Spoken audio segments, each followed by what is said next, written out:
नमस्कार मित्रांनो, तुम्ही पण या प्रकारे लग्नपत्रिका, बर्थडे बॅनर आणि काही शुभेच्छा पत्रिका तुम्ही बनवू शकता. त्यासाठी माझ्या चॅनलला लाईक, शेअर, सबस्क्राईब आणि बेल आयकॉनवर क्लिक करा. चला सुरू करूया.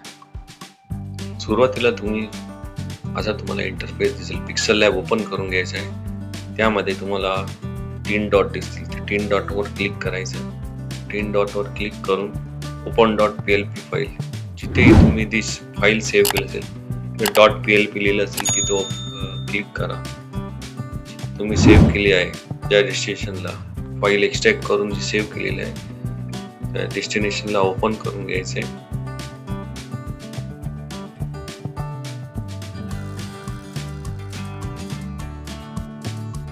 ओपन केल्यानंतर काही इंटरफेस असा दिसेल.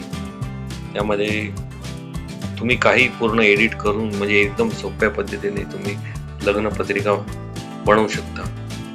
तर सुरुवातीला आपल्याला समजा इथे एखादा फोटो टाकायचा असेल, त्या वधू वराचा जर फोटो टाकायचा असेल तर प्लस आयकॉनवर क्लिक करा, फ्रॉम गॅलरीवर क्लिक करा. तोही फोटो असेल क्रॉप करून घ्यायचा आहे. क्रॉप करायचा असेल तर त्यासाठी एक मी वेगळा व्हिडिओ बनवला आहे. तर कसा क्रॉप करायचा त्यासाठी तुम्ही खाली दिलेल्या लिंकवर क्लिक करून क्रॉप करून फोटो ॲड करू शकता. हा क्रॉप केलेला फोटो ॲड करून घेऊया आपण. ओके करायचं आहे. हा फोटो थोडा साईज मोठे करून घ्यायचा आहे. तुम्हाला पटेल तेवढी साईज करून घ्यायची आहे.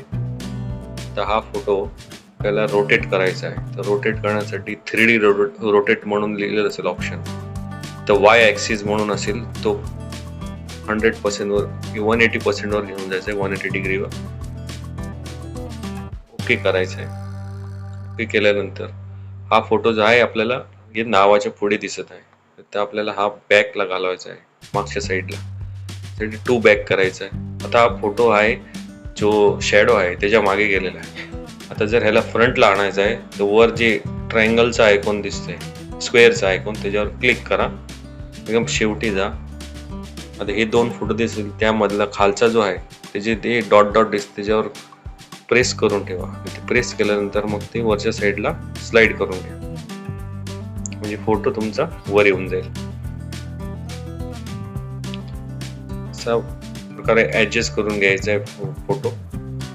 तर ह्याच्यामध्ये तुम्हाला समजा नाव चेंज करायचं असेल, इथं तुम्हाला काही नाव चेंज करायचं आहे, आकाश काही असेल, तुम्हाला काही चेंज करू शकता मराठीमध्ये.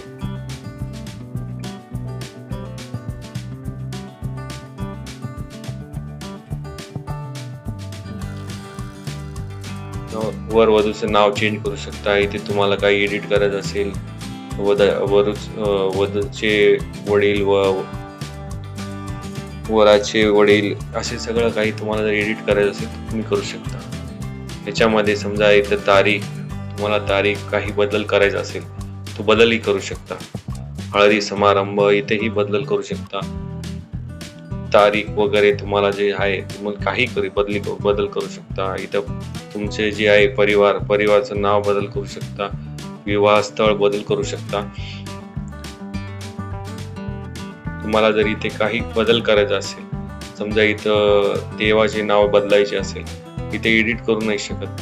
ह्यासाठी एडिट करून तुम्ही इथं कुठल्याही देवाचं नाव टाकू शकता. देवाचा फोटो अगर तुम्हाला बदलायचा असेल, गणपती बाप्पा किंवा अजून काही ऍड करायचं असेल तर तुम्ही प्लसच्या आयकॉनवर जाऊन फ्रॉम गॅलरीवरून तुम्ही क्रॉप केलेला फोटो ऍड करू शकता. तर ह्या गणपतीला समजा तुम्हाला मूव्ह करायचं असेल तर याला मूव्हही करू शकता. साईज छोटी मोठी, ज्यावर हा लॉक असले तर ह्याला अनलॉक करून घ्यावे, म्हणजे तुम्हाला मूव्ह करता येईल. आणि ह्याला रिमूव्हही करता येतं. रिमूव्हही करता येतो. आणि जर अंडू केलं तर ते परत येऊन जातं. ठीक आहे. पुढे आपल्याला जर हे फोटो सेव्ह करायचा आहे, सेव्ह करण्यासाठी तुम्हाला इथं जे फ्लॉपीचं जे चित्र असेल त्याच्यावर क्लिक करायचं आहे. सेव्ह ॲज इमेज करायचे आहे. त्यामध्ये जसं दिलेलं आहे तसंच ठेवायचं आहे. अल्ट्रा ठेवायचं, अल्ट्रा करून घ्यायचं डायमेन्शन आणि सेव्ह टू गॅलरी करायचं आहे. शेअर करायचं असेल तर शेअरही करू शकता. सेव्ह टू गॅलरी करून घ्यायचं आहे म्हणजे ते आपलं गॅलरीमध्ये सेव्ह होऊन जाईल. अशा प्रकारे तुम्ही लग्न पत्रिका, वाढदिवस, शुभेच्छा पत्रिका, निमंत्रण पत्रिका घर बसल्या सोप्या पद्धतीने आपल्या मोबाईलवर बनवू शकता. धन्यवाद.